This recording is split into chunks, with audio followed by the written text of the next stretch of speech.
Hello बच्चों, मैं मनोज पांडे आपके अपने इस खूबसूरत और प्यारे से चैनल एमएस कोचिंग इंस्टीट्यूट में फिर से स्वागत करता हूं एक नए वीडियो के साथ। फ्रेंड्स, अभी हम लोग क्लास 12th में अपने चैप्टर नंबर 6 को कंटिन्यू कर रहे हैं। एक्सरसाइज 6.5 के क्वेश्चन नंबर 21 तक को लास्ट वीडियो में हमने इसको कंप्लीट किया था। अगर वो सारे वीडियोज़ आपने नहीं देखा है तो डिस्क्रिप्शन में लिंक दिया हुआ है, आप वहाँ पर जा कर के वो सारे वीडियोज़ को आप देख सकते हो। साथ साथ हमारी वेबसाइट www.msciindia.in पर भी जाकर के ये सारे नोट्स आप पीडीएफ के फॉर्म में डाउनलोड कर सकते हैं। तो क्वेश्चन तो आपके स्क्रीन पर ऑलरेडी दिख रहा है, तो चलिए मैं जल्दी से आपको क्वेश्चन का मतलब समझा देता हूँ। देखिए क्या बोल रहा है। A wire of length 28 meter is to be cut into two pieces. One of the pieces is to be made into a square and the other into a circle. What should be the length of the pieces so that the combined area of the square and the circle is minimum? देखिए question को simple भाषा में क्या बोल रहा है कि हमारे पास एक वायर है जिसका लेंथ 28 मीटर है। हम इसको दो टुकड़ों में बांटेंगे, यानी दो टुकड़ा काटेंगे। एक टुकड़े से हम लोग स्क्वायर बनाएंगे मोड़ करके और दूसरे से हमको सर्कल बनाना है। तो आपको ये जो पीस दो काटना है, आपको ऐसे काटना है, यानी कितना कितना काटना पड़ेगा स्क्वायर के लिए और सर्कल के लिए, ताकि ये जो एरिया बनेगा इन दोनों को एरिया अगर आप ऐड करो तो वो कम से कम आना चाहिए, यानी मिनिमम आना चाहिए। तो सबसे पहले हमने क्या किया, क्वेश्चन में जो हमारे पास दिया हुआ था हमने लिख लिया ऑलरेडी कि total length of the wire 28 metre है। हम मान रहे हैं कि length of the wire for square, यानी जो स्क्वायर बना रहे हैं उसके लिए लेंथ ऑफ द वायर कितना है, एक्स है। ठीक है, यानी total length of the wire कितना एक्स है, यानी एक तरीके से आप समझ सकते हो उसका पेरीमीटर एक्स है। और जो सर्कल है उसका रेडियस कितना हो जाएगा, सॉरी इसका रेडियस नहीं, ये भी सर्कमफरेंस का काम करेगा ना भाई। टोटल 28 मीटर है, उसमें से x मीटर को माइनस कर दो तो इतना आ जाएगा सर्कल का लेंथ, यानी सर्कल का लेंथ मतलब सर्कमफरेंस आपको दिया हुआ है। ठीक है, तो अब देखिए हमको अल्टीमेट क्या करना पड़ेगा, इन दोनों का एरिया निकालना पड़ेगा और उसको ऐड करके मिनिमा दिखाना पड़ेगा कि वो मिनिमम है। तो सबसे पहले हमको स्क्वायर के लिए हम लोग निकालते हैं। तो देखिए फॉर स्क्वायर के लिए टोटल लेंथ इतना, यानी पेरीमीटर एक तरीके से ये हो गया। ठीक है, तो पेरीमीटर कितना है स्क्वायर का, पेरीमीटर ऑफ स्क्वायर कितना है, एक्स मीटर है। तो साइड कितना हो जाएगा, तो भाई पेरीमीटर का क्या कर दो, डिवाइडेड बाई 4 कर दो, इतना मीटर इसका साइड हो जाएगा। तो एरिया कितना हो जाएगा, area of square, area of the square क्या होता है फार्मूला भाई, साइड का स्क्वायर, यानी x अपॉन 4 का स्क्वायर। तो ये करोगे तो एक्स स्क्वायर अपॉन 4, 4 जा 16 मीटर स्क्वायर। ये एरिया आ गया किसका, स्क्वायर का एरिया आ गया। अब चलिए जल्दी से हम लोग सर्कल का भी एरिया निकाल लेते हैं। तो सर्कल के एरिया का फार्मूला होता है पाई आर स्क्वायर। अब देखिए आर तो हमको पता नहीं, सर्कमफरेंस पता है। तो क्या आपको मतलब सर्कमफरेंस पता अगर है तो क्या आप रेडियस निकाल सकते हो। तो आप फार्मूला जानते हो भाई, रेडियस ऑफ द सर्कल क्या होता है। पहले देखो मैं पहले इसका सर्कमफरेंस लिख लेता हूँ। ठीक है, CIR circumference, circumference of circle कितना दिया हुआ है हमने ऑलरेडी निकाल के रखा भाई। लेंथ पूरा उसका मतलब होता है क्या, सर्कमफरेंस ही होता है। तो ये आपका है 28 माइनस एक्स। समझ में आ रहा होगा बात। अब देखिए सर्कमफरेंस पता है तो रेडियस हम लोग निकाल सकते हैं। रेडियस का फार्मूला क्या होता है, अगर आपको सर्कमफरेंस पता है तो आप रेडियस निकाल सकते हो। कैसे, दूसरा तरीका मैं बता रहा हूँ। जो भी सर्कमफरेंस का लेंथ है उसको टोटल सर्कल, यहाँ पर एंगल कितना बनता है 360, 360 मतलब 2 पाई। तो आप 2 पाई से उसको डिवाइड कर दो। तो इस तरीके से आप यहाँ पर रेडियस निकाल सकते हो। समझ में आ रहा है बात मेरा आपको। ठीक है, और कोई दूसरा तरीका नहीं, हमको ऐसे यहाँ पर निकालना पड़ेगा। तो सर्कमफरेंस को अगर आप उसके सेंटर पे जो एंगल बनता है टोटल, ठीक है, यानी टोटल जो कंप्लीट एंगल बनता है 360 का होता है ना, पाई के फॉर्म में उसको मैं 2 पाई लिख दिया रेडियन के फॉर्म में। ठीक है, तो ये रेडियस आ गया। अब इसका भी हमको कहीं ना कहीं क्या निकालना है, एरिया निकालना है। तो एरिया ऑफ सर्कल क्या हो जाएगा, एरिया ऑफ सर्कल क्या होता है, पाई आर स्क्वायर। और आर का वैल्यू तो देखिए हम लोगों ने निकाला हुआ है, तो कितना है पाई आर स्क्वायर मतलब 28 माइनस एक्स अपॉन 2 पाई का स्क्वायर। थोड़ा सा कैलकुलेशन कर लीजिए तो 28 माइनस एक्स का स्क्वायर, साथ साथ ये वाला पाई को चलिए मैं यहाँ पर लिख देता हूँ, अपॉन 2 4 पाई स्क्वायर। भाई 4 2 का भी स्क्वायर होगा और 4 पाई का भी स्क्वायर होगा। समझ में आ रहा है? देखिए आपको दिख रहा होगा, आई होप। ये एक पाई से आप कैंसिल कर दो, यानी फाइनली आपको एरिया क्या मिला, यहाँ पर देखो, तो नीचे 4 पाई बचा और ऊपर क्या है, तो ऐसे चलो मैं लिख लेता हूँ 28 माइनस एक्स का स्क्वायर अपॉन 4 पाई। अब देखिए कहीं न कहीं क्वेश्चन में क्या बोल रहा है कि इन दोनों को एरिया को आप अगर ऐड करो तो क्या होना चाहिए, मिनिमम होना चाहिए। तो हम लोग एक मान लेते हैं फंक्शन एफ ऑफ एक्स है, एक्स के फॉर्म में है, और जो इन दोनों का सम है, तो हम लोग का जस्ट लाइक प्रीवियस क्वेश्चन हो जाएगा, जो हम लोग नॉर्मल क्वेश्चन हम लोग किए थे वर्ड प्रॉब्लम के पहले। ठीक है, तो चलिए हम लोग वही काम करते हैं, मान लेते हैं। तो let F of X is a function which is sum of these two areas. ठीक है, यानी हम लोग एक ऑफ एक्स फंक्शन माना, इन दोनों के एरिया के जो सम की इक्वल है। तो देखिए स्क्वायर का एरिया हम लोग निकाले थे, कितना आया था भाई, इतना आया था, एक्स स्क्वायर अपॉन 16 था, प्लस इसका एरिया सामने आपके 28 माइनस एक्स का स्क्वायर अपॉन 4x। अब देखिए एक आपको ये फंक्शन मिल गया एक्स के फॉर्म में। अब इसको लिए आपको मिनिमम, मतलब ये मिनिमा है, तो उसके लिए x का वैल्यू क्या होगा समझ लीजिए, हमको निकालना है। और x का वैल्यू आ जाएगा तो 28 में से माइनस कर देंगे तो आपका सर्कल के लिए भी साइड आ जाएगा। आई होप आपको समझ में आ रहा होगा। क्वेश्चन ईजी है, थोड़ा सा कैलकुलेशन भले लंबा हो सकता है। तो देखिए आपको पता है फॉर मैक्सिमा और मिनिमा गिवन फंक्शन को डेरिवेटिव करते हैं 2 बार। ठीक है, तो सबसे पहले हम लोग differentiating both side with respect to X करेंगे, तो एफ डैश एक्स लिखेंगे। देखिए 1/16 कांस्टेंट बाहर, और एक्स स्क्वायर का डिफ्रेंशिएशन 2x होता है। आई होप भाई आपको डिफ्रेंशिएशन बनता है। ठीक है, x टू पावर n के फॉर्म में, तो nxn-1 से ये हो जाएगा। प्लस देखिए यहाँ पर 1/4 पाई कांस्टेंट है, बाहर हो जाएगा। सबसे पहले हम लोग इसको x टू पावर n के फॉर्म में ट्रीट करेंगे, तो nxn-1 से क्या मिलेगा, 28 minus X N X N minus 1, तो 2 माइनस 1 ही हो जाएगा। और जब इसका अलग से करोगे तो इन 2 माइनस 1 हो जाएगा अकॉर्डिंग टू चेन रूल।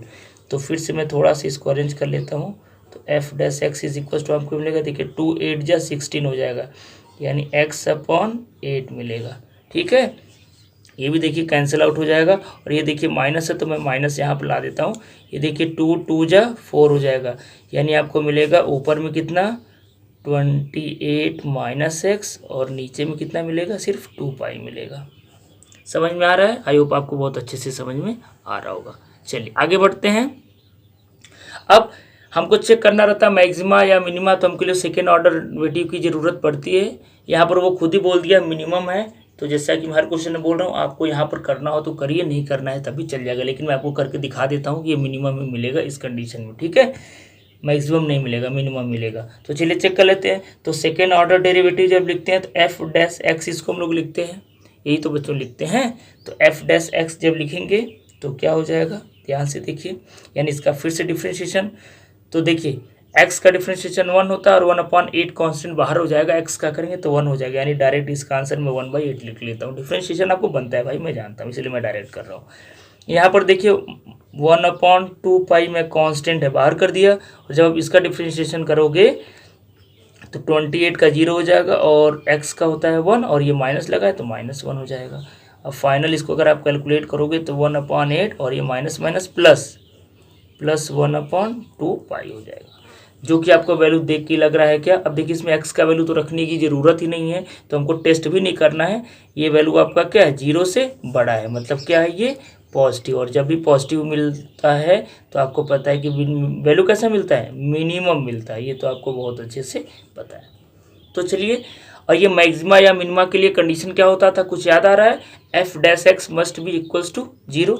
तो उस चीज़ को कर लेते हैं, फॉर मैक्सिमा और minima F dash X must be equals to 0। Maxima minima निकालने के लिए हम लोग वही करते थे। तो एफ डैश एक्स तो आपको यही है ना, तो इसको नोट करिए। तो x/8 minus 28 minus X upon 2 pi is equals to 0। ठीक है। अब उसको राइट साइड ले जाइए, फिर हम लोग क्रॉस मल्टीप्लिकेशन कर लेंगे, ठीक है। तो आपको मिलेगा इम्प्लाइज, यहीं पर मैं लिख लेता हूँ, जगह है मेरे पास। तो x/8 is equals to 28 minus x/2 pi, ठीक है बच्चों। अब देखिए 2 4 जा 8, आप कैलकुलेशन ऐसे कर सकते हो, बीच में इक्वल टू का सिंबल हो तो नीचे नीचे आप कैंसिल आउट कर सकते हो। अब देखिए अल्टीमेट हमको भाई x का वैल्यू चाहिए, ठीक है। तो एक काम करिए, आप पाई से यहाँ मल्टीप्लाई कर दीजिए, 4 से इधर मल्टीप्लाई कर दीजिए, थोड़ा सा कैलकुलेशन ईजी हो जाएगा। क्या हो जाएगा, पाई x इज इक्वल्स टू 28 4 जा, तो 8 4 जा 32 होता है, 3 कैरी आउट हो गया, और 4 2 जा 8 और 3 11, तो 112 आ जाएगा, ठीक है बच्चों। चलिए आगे अगर हम लोग कैलकुलेशन को बढ़ाते हैं तो क्या होगा, देखिए ध्यान से, 4 का x में करोगे तो -4x आ जाएगा, ठीक है। अब देखिए x को एक तरफ करिए, नंबर्स को एक तरफ करिए, तो इसको मैं इधर करता हूँ, तो ये आपको हो जाएगा 4x plus pi x is equal to 112। अब यहाँ पर देखिए x को कॉमन कर लीजिए, तो 4 plus pi is equals to 112, then x is equals to 112 upon 4 plus pi, यानी एक आपका वैल्यू x आपको मिल चुका है, ठीक है। यहाँ तक तो हमको लग रहा है आपको कोई भी दिक्कत नहीं होनी चाहिए। और कुछ याद है, x को हमने क्या माना था, for the length of the square, यानी जो स्क्वायर का जो लेंथ है वो कितना है, 112 अपॉन 4 प्लस पाई है। अब हमको सर्कल का लेंथ निकालना है, तो ये आपका क्या है, length of square, length of square भाई, इसी को हमने x माना था ना, वो x का वैल्यू इतना है। अब देखिए सर्कल का है, तो यहाँ पर मैं जगह निकाल लेता हूँ, तो लेंथ ऑफ, ऐसा करके लिख लीजिए, लेंथ ऑफ सर्कल मानी length of wire fall circle. आप सेंटेंस कंप्लीट कर लेना भाई, इतना तो आप समझदार हो, कर सकते हो, ठीक है। तो लेंथ ऑफ सर्कल क्या हो जाएगा, देखिए 28 माइनस एक्स है वहाँ पर, तो आपको क्या करना है, 28 माइनस एक्स की जगह कितना दिया, ये दिया है, तो 112 अपॉन 4 प्लस 5 को आप माइनस कर लीजिए। और अगर आप इसको माइनस करते हो तो एलसीएम लेकर के आप सॉल्व कर लेना। अगर आप एलसीएम लेकर सॉल्व कर लोगे तो आपको क्या मिलेगा, पता है कितना मिलेगा, सॉल्व कर लेना। ये आपको मिलेगा, मैं डायरेक्ट कर देता हूँ, 28 पाई अपॉन 4 प्लस पाई, इतना मीटर आपका हो जाएगा सर्कल के लिए, और इतना मीटर आपका हो जाएगा स्क्वायर के लिए। और ये बच्चों आपका रहा कंप्लीट आंसर। आई होप आपको बहुत अच्छे से समझ में आया होगा, क्योंकि मैं एक एक चीज़ को अच्छे से डिटेल में एक्सप्लेन किया हूँ, ठीक है। तो अगर आपने वीडियो पसंद कर लिया है और पसंद आ रहा है तो जल्दी से लाइक कर दीजिए। और अगर आप पहली बार हमारे चैनल पर विजिट किए हो तो चैनल को भी सब्सक्राइब करके साथ साथ नोटिफिकेशन बेल को भी ऑन कर लीजिए, ताकि जैसे मैं वीडियो अपलोड करूँ आप तक वीडियो तुरंत पहुँच जाए। तो ठीक है, क्वेश्चन नंबर 22 इस तरीके से बच्चों हमारा कंप्लीट हो गया। अब चलिए हम लोग नेक्स्ट क्वेश्चन की तरफ मूव करते हैं, जो क्वेश्चन नंबर 23 है। तो बच्चों क्वेश्चन नंबर 23 आपकी स्क्रीन पर ये रहा, देखिए क्या बोल रहा है, prove that the volume of the largest cone that can be in subscribe in a sphere of radius r is 8/24 of the volume of the sphere. बहुत सिंपल सा क्वेश्चन है। बोला कि एक हमारे पास स्फीयर है, आपको इसके अंदर एक ऐसा स्फीयर, आपको पता है 3D शेप होता है भाई, ठीक है।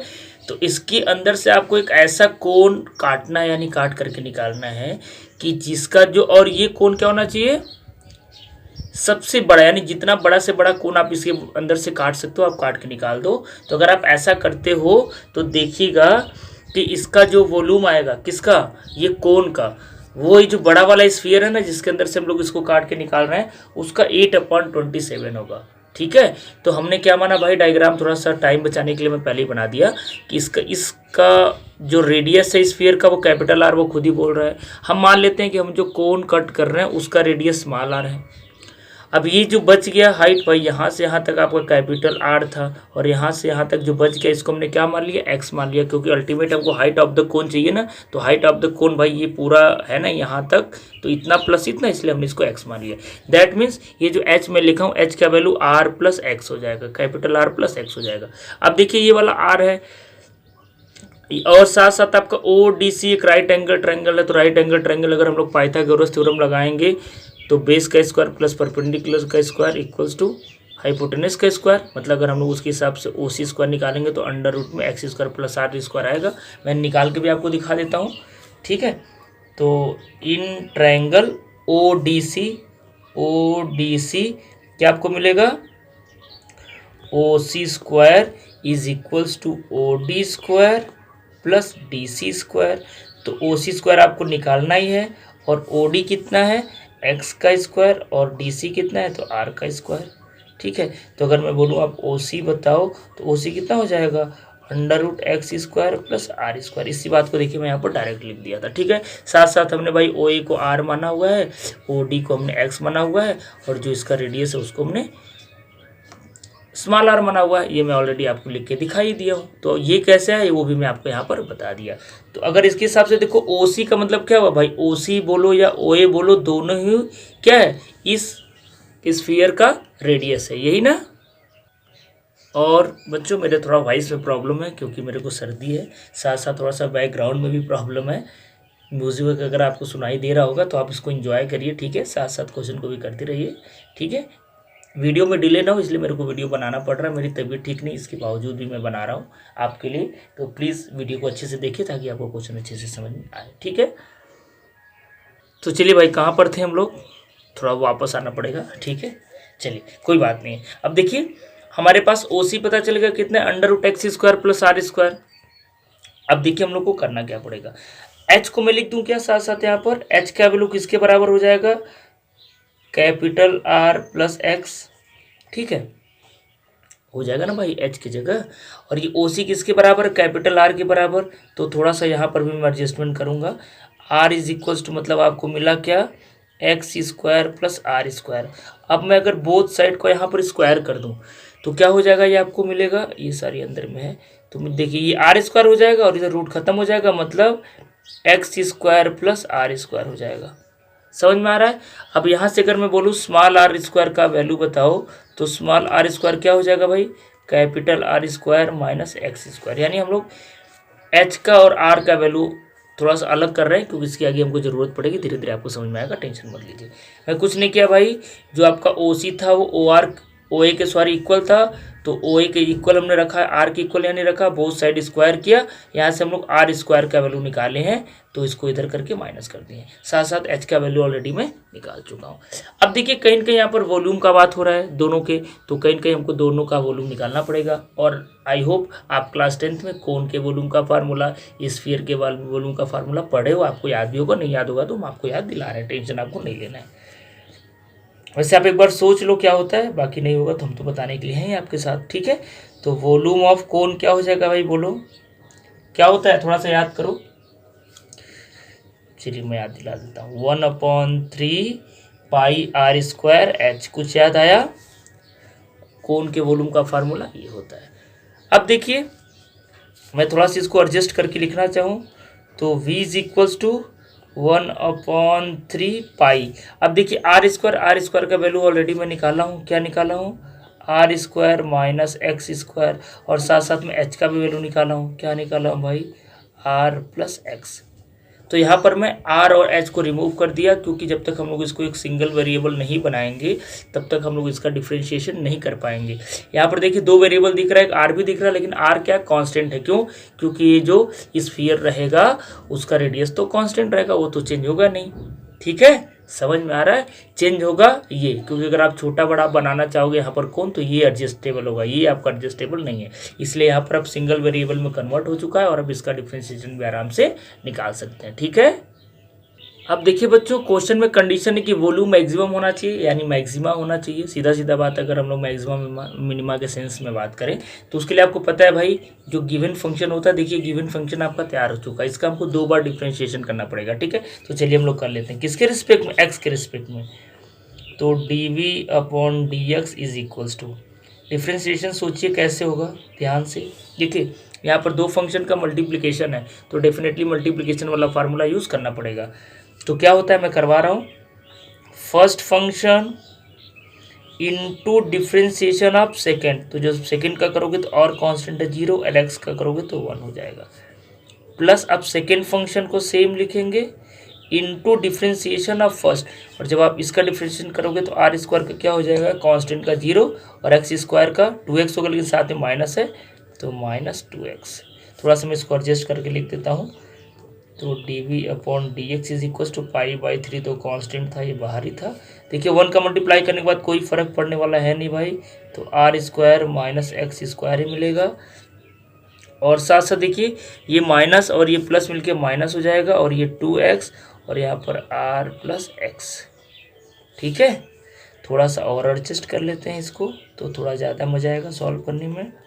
तो r² minus x² minus 2x bracket खोलो, तो माइनस 2xr और माइनस 2x², यही मिलेगा। देखो इसको मैं सेम लिखा हूँ, यहाँ पर ये जो माइनस 2x था ना उससे मैं ब्रैकेट ओपन किया, तो माइनस 2xr हो गया, और ये माइनस प्लस माइनस और 2x और x दो बार है तो x² हो गया। यहाँ तक तो आपको कोई दिक्कत नहीं होनी चाहिए। चलिए और थोड़ा सा कैलकुलेशन कर सकते हैं क्या? बिल्कुल कर सकते हैं। कैसे कर सकते हैं देखिए, x² दो बार है तो ये क्या हो जाएगा, माइनस 3x² भाई, 2 बार ये एक बार ये बारी, 2 और 1 3 होता है ना, 3 टाइम्स हो गया भाई, तो 2 और 1 3 हो गया। ठीक है, और ये प्लस r² है और माइनस 2xr। आई होप आप बैकग्राउंड में म्यूजिक को एंजॉय कर रहे होंगे, तो मैं भी कर रहा हूँ, आप भी करते रहिए। ठीक है, क्वेश्चन भी करते रहिए, दोनों काम साथ साथ करते हैं, मजा आएगा। ठीक है, तो dv/dx, ये बिना लगाए हुए म्यूजिक आपको सुनाई दे रहा है, मैं लगाया नहीं हूँ लेकिन फिर भी आप इंजॉय कर रहे हो, अच्छी बात है। चलिए कोई बात नहीं, अब यहाँ पर देखिए करते हैं, आगे बढ़ते हैं, कंसंट्रेट करिए क्वेश्चन में। ठीक है, वहाँ पर नहीं करना है। देखिए अब आपको पता है भाई कि एक बार इसका डिफ्रेंशिएशन और करना पड़ेगा, ये चेक करने के लिए मैक्सिमा है कि मिनिमा है, तो मैं यहीं पर मैं कर लेता हूँ ना, d2v/dx²। अब देखिए π/3 तो आपका कांस्टेंट है, ये रहने दीजिए, मैं इसका डिफ्रेंशिएशन करता हूँ। x⁴n के फॉर्म में है, -3 बाहर, तो 3 2 जा -6x हो जाएगा, और कांस्टेंट है, कांस्टेंट का डिफ्रेंशिएशन 0 होता है। यहाँ पर -2r कांस्टेंट है और x का डिफ्रेंशिएशन क्या हो जाएगा, 1 हो जाएगा। अब देखिए होल क्वांटिटी का अगर हम बात करें तो -6x -2r ही आया, निगेटिव में ही आया। अब x का वैल्यू हम लोग बाद में रखेंगे, वैसे भी आप जानते हो कि x का वैल्यू जो अकॉर्डिंग टू डायग्राम है वो तो कभी माइनस आएगा नहीं, प्लस ही आएगा। तो x का वैल्यू आप कभी भी माइनस नहीं प्लस में अगर आप रखते हो तो ये सारे क्वांटिटी क्या आएंगे, माइनस में ही आने वाले हैं, और ये पक्का है कि ये मैक्सिमा है जैसा कि क्वेश्चन में बोल रहा है। तो तुम लोग अब चेक कर लेंगे। अब अगला स्टेप आपको पता ही है भाई, क्या करते हैं, मैक्सिमा या मिनिमा देखने के लिए हम लोग क्या करते हैं, dv/dx को 0 के बराबर रखते हैं, ये भी आपको पता है। तो फॉर मैक्सिमा और minima dv/dx must be equal to 0, दोनों चीज के लिए। चलिए तो ये देखिए आपके सामने है, इसको 0 के बराबर रखिए। चलिए रख देता हूं मैं। अब देखिए मैं इसको ना रख करके इसको रख रहा हूँ, दोनों एक ही चीज़ है भाई, अलग अलग नहीं है। उसको थोड़ा सा कैलकुलेशन मेरे लिए आसान हो जाएगा, इसलिए मैं ऐसा कर रहा हूँ। ठीक है, तो π/3 capital R² minus x² minus 2xr और minus 2x² is equal to 0 भाई, dv/dx कर लो 0 का। देखिए π/3 उधर जाएगा, पूरा 0 बन जाएगा, समझ में आ रहा होगा। अब सिर्फ आपका ये बचा, समझ रहे हो ना भाई, इधर जो भी रहेगा डिवाइड कर दिया तो ये 0 हो गया। अब देखिए इसका हम लोग क्या करते हैं, यहीं पर मैं पेयर बना ले रहा हूँ, आप समझ लीजिए कि ये खत्म हो चुका है। ठीक है, तो कैसे होगा, इसमें आप 1 ही कॉमन करिए, तो r² माइनस x² हो जाएगा। चाहे काम करिए 1 क्यों कॉमन करेंगे, अब इसको ऐसे ही रहने दीजिए। माइनस यहाँ पर क्या कॉमन होगा, देखो ध्यान से, माइनस है माइनस कॉमन, 2 है 2 कॉमन, x है x कॉमन, तो क्या बचा, r प्लस x बचा, इज इक्वल्स टू 0। अब देखिए r² माइनस x² का मतलब क्या होता है, r plus X r minus X, formula पढ़े हो a² माइनस b² का, a minus B a plus B. तो देखिए r प्लस एक्स यहाँ भी, r प्लस एक्स यहाँ भी है, तो r प्लस एक्स में दोनों में से कर लिया कॉमन, तो अब मेरे पास क्या बचा, यहाँ पर r माइनस एक्स बचा, और यहाँ पर क्या बचा, माइनस 2x बचा, और इज इक्वल्स टू 0। यानी आपको मिला r प्लस एक्स, और यहाँ पर क्या मिला, देखिए माइनस एक्स, अब ब्रैकेट में है, यहाँ पर नहीं है समझ लो, तो minus x minus 2x minus 3x, तो r minus 3x is equal to 0। अब एक बार इसको 0 रखते हैं, एक बार इसको 0 रखते हैं, ये तो आपको पता ही है। ठीक है भाई, ये 0 तभी होगा ना, या तो ये 0 होगा या तो ये 0 होगा। तो अगर हम लोग चलो पहले को रखते हैं, अगर if r plus x is equal to 0, तो x का वैल्यू क्या मिला, माइनस r मिला, ये क्या पॉसिबल है, अरे भाई x का वैल्यू कभी निगेटिव नहीं आएगा, ठीक है। तो ये वाला वैल्यू आपका पॉसिबल ही नहीं है, नॉट पॉसिबल, यानी क्रॉस कर लो भाई, इसको नहीं लेना है। सेकेंड चेक करो, if r minus 3x is equal to 0 then 3x is equal to r and x is equal to r/3, यानी कैपिटल R क्या था, रेडियस ऑफ द स्फीयर। हाँ ये चीज़ हो सकता है भाई कि जो हाइट है पूरा, वहाँ पर अगर x का वैल्यू देखा जाए डायग्राम के हिसाब से तो r/3 पॉसिबल है, यानी ये वाला चीज़ क्या एक्सेप्टेबल है। तो इस चीज़ को हम लोग क्या करेंगे, लेंगे, ठीक है। चलिए आगे बढ़ते हैं। चलिए भाई यहाँ तक तो आप पॉज करके नोट कर लीजिए, हम लोग नज़दीक पहुँच चुके हैं। अब हम लोग चेक कर लेते हैं कि मैक्सिमम ही होगा, तो उसके लिए देखो d2v/dx² ऑलरेडी हम लोग निकाल चुके हैं। ये वैल्यू आप r इक्वल टू यहाँ पर कर लोगे क्या, इसको तो आप कर लोगे, ठीक है, बहुत वीडियो लंबा हो जाएगा। देखो x का वैल्यू अगर आप r/3 यहाँ पर पुट करोगे, ध्यान से देखो, x का वैल्यू अगर आप r/3 यहाँ पर पुट करोगे, प्लस में है तो प्लस माइनस माइनस में, यानी ये वाला वैल्यू आपका नेगेटिव मिलेगा। क्वांटिटी क्या आ रहा है उससे हमको लेना देना भाई नहीं रहता, ये नेगेटिव है कि पॉजिटिव वो देखना है। तो जैसे अगर x का वैल्यू यहाँ पर आप r/3 रखोगे तो ये नेगेटिव आएगा, नेगेटिव आएगा तो मैक्सिमम वैल्यू मिलेगा। तो ये स्टेप प्लीज़ आप कर लेना, ठीक है। अब चलिए मैं डायरेक्ट दिखा देता हूँ जो प्रूव करने वाला पार्ट है। तो अब देखिए x का वैल्यू हम लोग निकाल चुके हैं। मैं थोड़ा सा पुराना चीज़ दिखाना चाहूँगा आपको कि वॉल्यूम देखिए ऑलरेडी मैं निकाला हुआ हूँ, ये निकाला हुआ हूँ ना। अब यहीं पर ये वॉल्यूम किसका था, वॉल्यूम ऑफ कोन था, देखिए वॉल्यूम ऑफ कोन था ये, ठीक है। तो वॉल्यूम ऑफ कोन में हम लोग x का वैल्यू यहाँ पर रखेंगे, यहाँ पर रखेंगे और यहाँ पर रखेंगे, ठीक है। आई होप आपने पॉज करके नोट कर लिया, मैं इस बात को आगे बढ़ाता हूँ। चलिए भाई अब हम लोग अपने टारगेट के बिल्कुल ही करीब है, टेंशन नहीं लेना है। अब देखिए मैं ऑलरेडी एक्सप्रेशन लिख दिया भाई, हमारे पास v का वैल्यू ये है और x का वैल्यू हमने r/3 यहाँ पर निकाला है। तो अब इसको हम यहाँ पर रखेंगे, तो v is equals to π/3 r² minus, अब देखिए ये x का वैल्यू r/3 यहाँ पर स्क्वायर करना है, तो मैं स्क्वायर करके लिख देता हूँ। तो ये क्या हो जाएगा, r² 3 जा 9, और यहाँ पर r plus r/3। Further calculation को आगे बढ़ाइए, तो π/3 एलसीएम लोगे तो 9r² माइनस r², यानी क्या यहाँ पर बचेगा 8r²/9 इंटू यहाँ पर एलसीएम लोगे तो 3r, ध्यान से देखो मैं जो बोल रहा हूँ, 3r प्लस वो r 4r हो जाएगा और अपॉन कितना हो जाएगा 3 हो जाएगा। अब देखिए प्रूफ हमको करना है जो उसमें 8/27 है, तो ऊपर में 8 को अलग करो, नीचे 27 को अलग करो, ठीक है। कैसे करेंगे ध्यान से देखो, 8 यहाँ पर दिख रहा है ये वाला 8, और अपॉन 27 में कौन कौन सा लूँ, तो 9 3 जा 27, ये अलग हो गया। तो अब क्या बचा उसको अलग से लिखो, तो मैं 8 को बाहर किया, 9 3 जा 27 को बाहर किया, तो यहाँ पर क्या बचा πr, ये देखो r के पावर 2 r के पावर 1 है तो r³ हो जाएगा, और साथ साथ ये 4 है तो 4 हो जाएगा, और नीचे कितना बचेगा, सिर्फ 3 बचेगा।